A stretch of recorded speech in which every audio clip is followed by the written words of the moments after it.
I've been meaning to share this. This thing actually happened to me, and I found myself tearing up while trying to talk about this. So when I was very young, like I was a little child, I went to my boarding school, and this is the reason why I vow that none of my child, by the grace of God, will go to a boarding school. And when I went to a boarding school, we're taken to a different local government from where my parents stayed. So because my father and mother were very busy, they felt that aside the people living in the house, it would be better for us to be in a boarding school. That will make life easier for us. Fast forward to what happened to me. While we're in the boarding school, I discovered that the owner of the school had children. One of the children decided to abuse us or introduce us to lesbianism. And little little did I know that not accepting to be initiated into the whole lesbian thing, she was going to attack me. So each time I noticed that I fell, something happened, I fell and had a dislocation on my left hand, and I was on bandage for a very long time. That didn't stop her. With all of that, she started trying to give me more beans. Whenever we cooked beans, I used to like to eat fresh onions. So she would give me, she would bring the fresh onions to me. It was until I became an adult I understood what she was trying to do. I now understood that she was trying to lure me into that. So each time I went to the river, I didn't know that because there was a very big river in that local government where our school was, situated, or should I say located. So that day I came into the river. Normally we go there, fetch water, have our bath, and I saw that she pushed me into the river. When she pushed me into the river, this river I'm talking about is a river that gets to Cross River. So you can imagine how big this river is. When I say Cross River, like it's a river that goes up to the very big rivers you are saying. It's called Ikom River. For those people who have lived in Ikom, they can testify or they can attest to the fact that Ikom River is very big. And that river, once you drown in that river, there's no mercy. There is no mercy. And I remember that even when I started swimming when I was very little. And in this case, I can't remember if I started swimming before that incident or after the incident, but I know that I started swimming at a very tender age. But in this river, it was so big. This lady pushed me into the river, and I found myself, shouting for help. And what I saw in the river, down the river, were skulls, like as if they were skeletons, skulls inside the river, and things that look like snails, all these shell-like seafood. They were those ones that has rough, body. I saw it down there. I was just trying. I was pushing myself up, shouting. I don't know how. I don't know. I don't just know what pushed me up the river, and then people tried to rescue me, but she stood still and did nothing about it. Even as I speak to you today, she did nothing about it. And this has brought me to say that none of my children will attend a boarding school. Even as I'm talking, I'm shaking.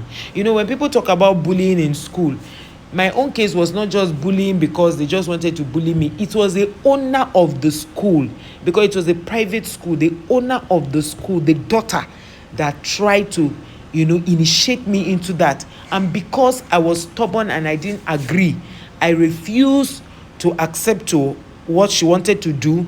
And that was why, how did I know that was what she was trying to introduce me to? She tried to touch some part of my bodies which I did not agree. It's not like my parents even told me that nobody should touch me, but on my own, I just felt that no, you can't touch me in certain areas of my body. I just felt that, so I rebelled. I said, no, you cannot touch me. And she was far my senior. I think she was about let's say maybe she was 18 years, or maybe I think she was already 18 or 20 years. She was far my senior, and I was little. And then it was the norm there that parents. It was a norm that parents can take children who were like 5 years, 7 years. I wasn't even up to 10 years. I was not up to 10 years. And send them to a boarding school. And because the owner of the school was so good with children, and a lot of people do not have this kind of experience, but this was my own experience. Even as I'm talking, I'm shaking. because it's an experience I don't like to remember. Before I started doing this video, I started having panic attacks. I've tried to calm down to talk about it. Most times it's good to talk about these things so that you heal. When I heard about people drowning in water, each time I hear anybody drown in water, I remember my experience, which means nobody would have known me today. They tried to kill me in that river. She pushed me inside the river, really pushed me. Not that how will I explain it? We're inside the river, then somebody now pushes you to really, really die. But God brought me back to life just because she tried to introduce me into lesbianism, and I said no. I rejected it with all my spirit, soul, and body, and even as a small child. And I remember how they pushed me to fall and had a dislocation on my left. You know, all those things. It began to play back now that I'm an adult, and I know what all those things means. Lesbianism, all those things now meant. I now understood what it meant. And now say, oh, so this was what she tried to introduce me to. And I say this to say that, please, if you have children, give them sex education. If you have children, don't allow them go to boarding school. A lot of you have argued that boarding school is better to straighten a child. But let me tell you what boarding school will do. Boarding school will teach your children in fear. They will teach your children with fear. But you will teach your children with love. And it will make your children to grow up to become balanced children. I remember one time I pulled my kids out of school just because a head teacher bullied my child and called my child in an assembly ground. So with this, all these bullying issues that have been trending recently in our country, it goes to show that a lot is happening that parents are not talking about. A lot is happening that children are not talking about. When your children go to school and come back, sit them down, ask them questions, let them tell you how their day went. With this, the things they may have forgotten, they will tell you. Now, when you put your children in schools, that in boarding houses, you only see them during visiting days, and they might forget to tell you certain things. You know how something happens and a child wants to speak to you immediately? That is a time a child needs to talk to you about it. Children have memory that they can forget easily. So whenever a child, wants to talk to you or goes to school and comes back, ask them. And always tell your children not to bully other people's children. By telling them not to bully other people's children, not to body shame anybody. Like I always tell my children, don't tell somebody you are fat. It is wrong. Don't tell somebody you talk too much. All those things. Don't tell somebody you are making noise. There are little things you don't tell, because if you tell people these things, it starts the trigger. It triggers them, and before you know it, they will hit you. So parents, tell your children not to hit other people. Tell your children not to say people are fat. Tell your children what autism means so that they don't laugh at a child who is autistic.